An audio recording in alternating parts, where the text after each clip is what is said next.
क्या हुआ उन लोगों के साथ जिन्होंने अल्लाह तबारक व तआला को खुलेआम चैलेंज किया।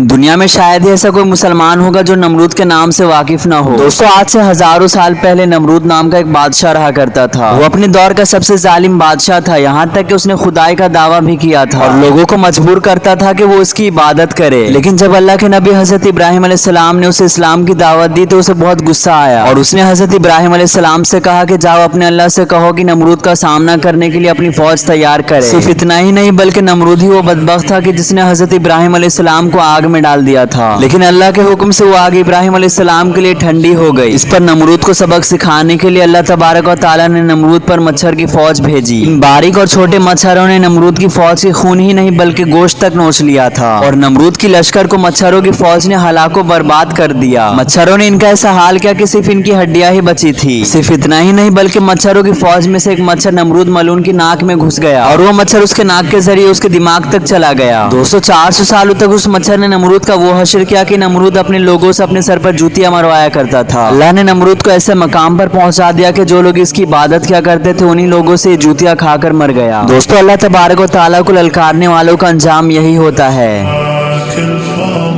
दोस्तों, किसी जमाने में यमन में एक जालिम तरीन बादशाह रहा करता था कि जिसका नाम अब्राहा था। उसने एक गिरजाघर बनाया और वो ये चाहता था कि वहाँ के लोग काबा ना जाकर उसके बनाए हुए गिरजाघर आए, साथ ही काबा की अजमत को खत्म करके इस गिरजे को मुकद्दस बना दिया जाए। जब अरब के लोगों को इसके इरादे का पता चला तो वो बहुत ही ज्यादा गुस्सा हुए। बावजूद इसके कि अरब के ज्यादातर कबाइल मुशरिक थे, मगर वो काबा शरीफ को मुकद्दस समझते थे और उसकी इज्जत भी किया करते थे। लिहाजा अरबों ने अब्राहा के इस अमल को खतरा जाना। खासकर कुरैश मक्का इससे बहुत ही ज्यादा गजबनाक हुए। बनु काना का एक शख्स गुस्से में यमन गया और एक रात उसने गिरजे के अंदर आग लगा दी, जबकि दूसरे हिस्से में उसने गंदगी फैला दी। जब अब्राहा को इसकी खबर मिली तो उसने अपना सब्र खो दिया और मसीह की कसम खाते हुए कहने लगा कि वो अपने गिरजा का बदला काबा पर हमला करके लेगा। अब्राहा ने अपनी फौज के साथ हाथी समेत एक बड़ी लश्कर तैयार की और यमन से रवाना हुआ ताकि वो खाने काबा को गिरा देगा। और इधर अरब के तमाम कबाइल अब्राहा के खिलाफ इकट्ठा हुए, लेकिन अब्राहा के इस बड़े लश्कर के सामने अरब का हर कबीला शिकस्त खाता चला गया। जब अब्राहा ताइफ पहुंचा तब उसने मक्का की तरफ एक दस्ता रवाना किया। जब ये दस्ता मक्का पहुंचा तब उस दस्ते ने ऊंट देखे। ज्यादा इन्हें गनीमत समझते हुए दस्ते ने ऊंटों को अपने कब्जे में ले लिया। ये ऊंट कुरैश मक्का के सरदार जनाब अब्दुल मुत्तलिब के थे। अब्दुल मुत्तलिब जो कि हजरत मोहम्मद सल्लल्लाहु अलैहि वसल्लम के दादा थे। जब ये खबर जनाब अब्दुल मुत्तलिब को मिली तब आप मक्का से बाहर आए और जहाँ अब्राहा का लश्कर ठहरा था वहाँ जाकर अब्राहा से बात करने की दरख्वास्त की। जब अब्राहा को पता चला कि कुरैश का सरदार उसे बात करने आया है तब उसने आपको अपने खेमे में बुलाया। जब अब्राहा ने जनाब अब्दुल मुत्तलिब को देखा कि बुलंद कद और हसीन व जमील आदमी है तो अब्राहा आपको देखकर मगरूब हो गया और बेख्तियार तख्ते शाही से उतरकर आपकी ताजीम के लिए खड़ा हो गया और अपने बराबर बैठाकर पूछने लगा आपके आने का क्या मतलब है। जनाब अब्दुल मुत्तलिब ने फरमाया आपके सिपाही जो हमारे मवेशी हाक लाए हैं उसे वापस कर दीजिए। इस पर अब्राहा ने कहा कि सरदार कुरैश, मैं तो ये समझा था कि आप बहुत ही हौसलामंद और बुलंद आदमी हैं, मगर आपने अपने ऊँटों का सवाल कर मेरी नजर में अपना वकार नीचे कर दिया है। मवेशियों की हकीकत ही क्या है, नऊज़ बिल्लाह, मैं तो काबा को हलाक करने आया हूँ। जनाब अब्दुल मुत्तलिब ने कहा मुझे तो अपने ऊँटों से मतलब है और काबा मेरा घर नहीं है, वो खुदा का घर है और वो खुद अपने घर की हिफाजत कर लेगा, मुझे काबा की जरा भी फिक्र नहीं। ये सुनकर अब्राहा ने कहा कि सरदार कुरैश सुन लीजिए, मैं काबा की ईंट से ईंट बजा दूंगा। फिर अब्राहा ने तमाम जानवरों को वापस लौटा दिया। जनाब अब्दुल मुत्तलिब अपने तमाम जानवरों को लेकर मक्का वापस आ गए। आपने मक्का के लोगों से कहा कि वो पहाड़ों में पनाह गुजारे। आपने काबा की दीवारें पकड़कर बारगाह इलाही में काबा की हिफाजत की दुआ मांगी। ऐ अल्लाह, बेशक हर शख्स अपने घर की हिफाजत करता है और तू भी अपने घर की हिफाजत फरमा। अब्राहा जब सुबह अपने सिपाहियों और हाथियों के साथ काबा को गिराने आगे बढ़ा तो खुद इसका हाथी जिसका नाम महमूद एकदम बैठ गया। वो अपने हाथी पे जितना भी दबाव डालता वो आगे ना बढ़ता, लेकिन जब इसका रुख यमन की तरफ करता तो वो फौरन चल पड़ता। अब्राहा इस वाक़े से काफी हैरान हुआ। अचानक से अब्राहा के लश्कर के ऊपर अबाबिल परिंदे के झुंड मंडराने लगे। अबाबिल के हर परिंदे के चोंच और पंजों में कंकड़ियां थी। उन्होंने जोर की संगवाई की और अब्राहा की फौज बदहवाश होकर भागने लगी, मगर कंकड़ियां छोटी छोटी थी और कहरे इलाही की पत्थर थी। जब परिंदे उन कंकड़ियों को फेंकते तो हाथियों पर चुभते हुए गिर जाते। अब्राहा की फौज का एक आदमी भी ना बचा और सबके सब हलाको बर्बाद हो गए। तो वाक़े के बाद अरबों में कुरैश मक्का और काबा की अजमत और ज्यादा बढ़ गई और चंद महीने बाद इसी साल जनाब मोहम्मद सल्लल्लाहु अलैहि वसल्लम की विलादत हुई। ये साल आमुल फील का साल कहलाता है।